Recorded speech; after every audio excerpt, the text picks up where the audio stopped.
sign, Capricorn, Taurus, and Virgo. Kumusta po kayo guys? Okay, so Earth sign, maraming salamat po sa walang sawang pagsubaybay sa ating pong mga reading. And paalala lang din po na ang reading po natin ay general reading lamang. Maaari po kayo guys makarelate, maaari rin naman pong hindi. Kaya gawing gabay lamang, okay? So tignan po natin guys, ano bang inyong gabay kapalaran ngayon? Meron po tayong drink tea. Yung iba sa inyo guys, maaaring nakakaligtaan nyo na uminom siguro ng healthy.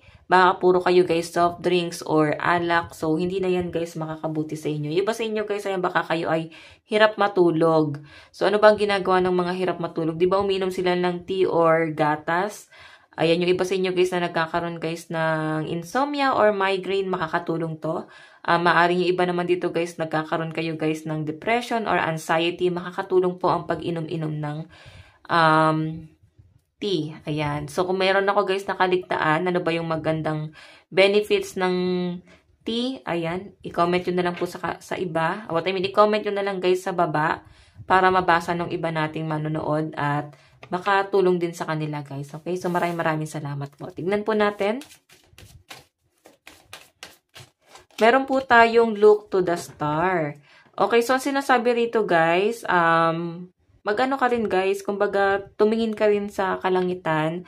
Makakatulong din to guys sa pagme-meditate mo. Lalo na iba sa inyo guys, sobrang, alam mo yon, sobrang dami nyo guys pinagdaanan, mabigat. Ayan, pagod na kayo, gusto nyo na lang guys mapahinga rito.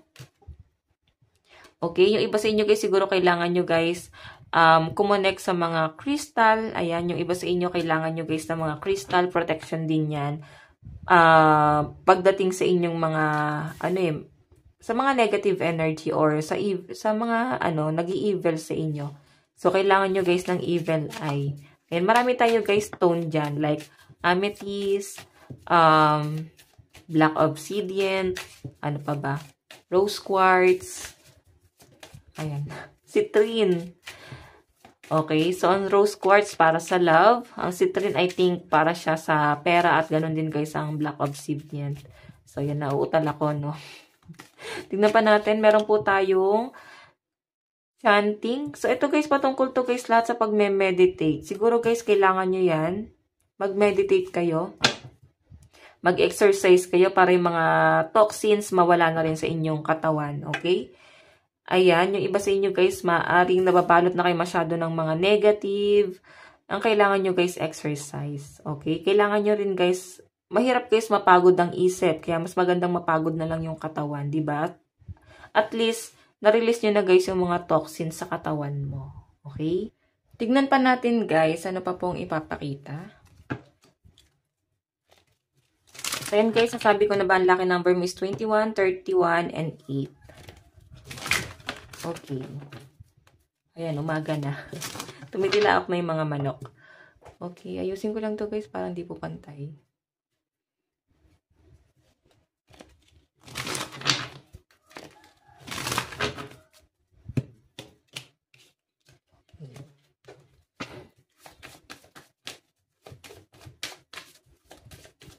So, meron po tayong open up to change. May pinagdadaanan ka sa buhay. Siguro guys, ito kasi guys ang problema sa mga earth sign. Pag may problema, hindi nyo guys control. Okay? Sabihin natin yes, masyado kayong private. Pero minsan guys, kilala rin kayo guys sa pagiging vocal eh. Kumbaga prank ka. Okay? Yung problema nyo guys, dinadaan nyo guys sa biro na lang minsan. Okay? And guys, limitahan nyo na daw guys ang pag-o-open ng problema sa ibang tao. Lalo na kung hindi naman natin guys kayang i-apply sa sarili natin. Okay? Kumbaga, manghihingi tayo ng advice tapos kakainin lang din natin sa huli yung mga sinabi natin. Okay? Hindi tayo guys nakinig. Ayan, maaari may mga taong naiinis na sa inyo. So, limitahan nyo guys bago pa maubos sa mga taong nagmamahal sa inyo. Okay? Mga taong tutulong sa inyo. Or pwede ikaw to guys. Pwede ikaw na itong napapagod mag-advise. Ikaw na yung napapagod tumulong ng tumulong tapos parang binabasura lang yung mga sinasabi nyo, tulong nyo sa kanila. So, meron po tayo guys, release control. Ayan. Sabi ko nga sa inyo guys, ito yung kailangan mong baguhin. Okay? Yung pagiging mabagal, ang bagal ng energy ng mga earth signs sa pinapakita sa akin dito. Siguro, alam mo yon, yung mga friend mo nandun na, o yung mga kasabayan mo nandun na, ikaw nandito pa rin, hindi ka pa rin guys makapag-decide, hindi ka pa rin guys makausad. Pwedeng nafe-feel mo yan na parang buti pa sila malayo na ako nandito pa rin. So, ayan guys, iwasan mo rin guys yung pagkukumpara. Okay, kasi hindi yan makakatulong. Kanya-kanyang swerte lang yan guys. Kumbaga baka nauna lang ang swerte nila, baka sa inyo delay lang, pero worth it yan guys, okay? So, i-claim na natin yan guys, na ang swerte natin is paparating na. I-manifest nyo, pero earth sign siguro, wag mo sabihin sana. Sabihin mo dito, thank you universe, napakadaming blessing na ibinubuhos mo sa akin. I-claim mo na yan guys, para talagang mangyari, okay? So, tignan po natin. Additional message. Isipin nyo na lang guys, napakaiksi ng buhay. Okay? Itutuon nyo po ba yung sarili nyo sa stress? Di ba hindi? Lalo na kung wala naman guys na itutulong sa inyo yung bagay na yon, tapos nagpapastress ka. Tignan pa natin. Meron po tayong 3 of Pentacles. Meron po tayong Temperance. Pagdating sa love life, nakakita ko guys, may pag-a-adjust kayong ginagawa ng person mo. Nararamdaman mo na kahit papano naman guys, may pagbabago siya, nag-e-effort naman siya rito. Yun nga lang guys, may mga bagay na hindi mo pa rin kayang tanggapin or patawarin dun sa person mo. Alam mo sa sarili mo na para bang tinalikuran mo yung mga taong nagmamahal sa inyo, meron ka mga sinacrifice para sa kanya. Okay, kaya nga sabi ko sa inyo guys, huwag na kayo masyado mag-open kung hindi nyo guys kayang panindigan yung inyong sinasabi, okay? Or yung inyong mga binibitawang salita. Okay, so pagdating sa relationship guys, ay may collaboration, pero guys, yung person mo medyo may pagkaano pa rin to guys, dependent. Parang dumedepende pa rin siya guys sa ibang tao. Kasi ito pa rin yung mga bagay na gusto mo bago sa kanya. Yung pagiging dependent niya guys sa mga magulang niya siguro guys, okay? Ayan. Or pwedeng masyado siya guys nakadikit sa inyo. Siguro ayaw niyang mawala ka lang ng tuluyan sa kanya. Ayan. Siguro kailangan nyo guys pag-usapan. Pag-usapan nyo para hindi kayo maging toxic.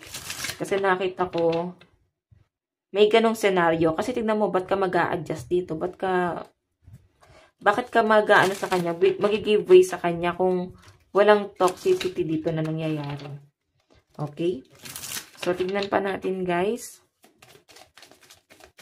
Meron po tayong The Hermit. Ayan. Pagdating sa pera guys, may nakita ako meron kang iniisip dito na pwede mong pagkakitaan.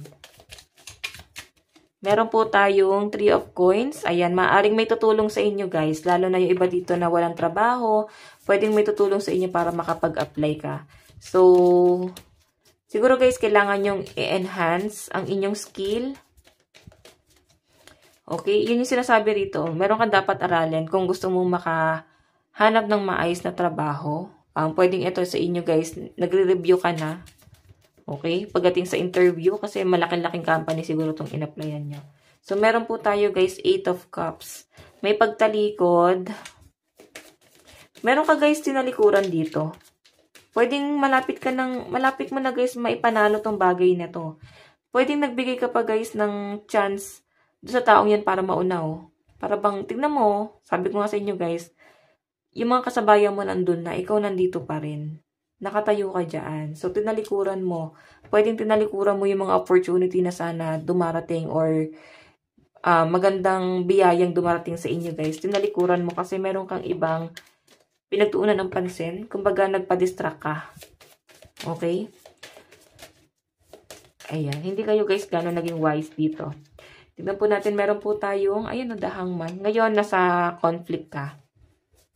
Na kung binigyan mo lang ng chance yung sarili mo na mag-improve, binigyan mo lang yung chance, binigyan mo lang yung sarili mo ng chance na tanggapin tong opportunity na to. Kasi sarili mo guys, success, tinalikuran mo. Dahil sa distraction mo sa isang tao, pwede sa love life mo. Kasi ito nga guys, nag-a-adjust ka, oh. Okay, so tingnan pa natin, advice. Meron po tayong uncover. Naku. Mauulit at mauulit lang po yung sitwasyon. So, kung ano man yung pinili mo ngayon, guys, maaaring mauulit lang po yung sitwasyon. Kaya nga sinasabi rito, focus ka muna sa goal mo sa buhay. Huwag ka masyadong makikinig sa mga sinasabi ng person mo. Okay? Though mahal na mahal mo yung person mo, yun nga lang guys, masyado kang nagpa-control sa kanya eh. Sarili mong achievement, tinalikuran mo para sa kanya. Kasi siguro di kanya sinusuportahan. So guys, ito lang po ang inyong reading hanggang sa muli. God bless and love you all. Thank you.